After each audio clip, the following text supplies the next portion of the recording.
Magandang araw mga kabarko. Siya nga pala, ako nga pala si Roy, isang crew dito sa cruise ship. Bali pag-usapan natin ngayon yung tanong ni Lakay Joe Lamorena. So bali ang tanong niya dito, Lakay, saan banda yung address or saan yung address ng Jebsen PTC?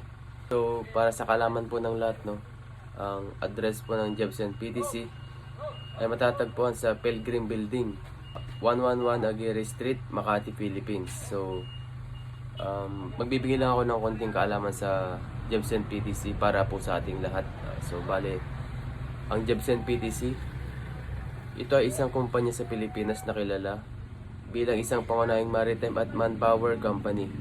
Ito ay binubuo sa pamamagitan ng pagkakasama ng PTC na itinatag noong 1979 ni Ambassador Carlos Salinas at Jebsen Company na itinatag noong 1982 ng Jebsen Group Norway.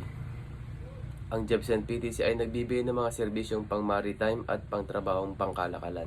Ang Jebsen PTC ay nagmula sa Jebsen Group na itinatag noong 1929 bilang isang pamilyang pagmamay-ari ng kumpanya na nagpapadala sa Virgin Norway.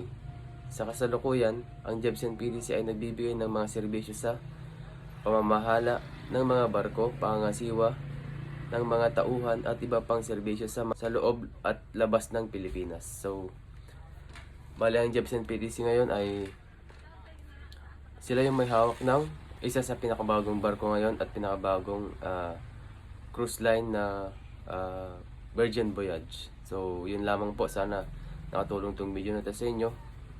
Sana pa-share na rin po sana ako, pa-like and pa-follow na rin po ako. Maraming salamat po. God bless po sa ating lahat.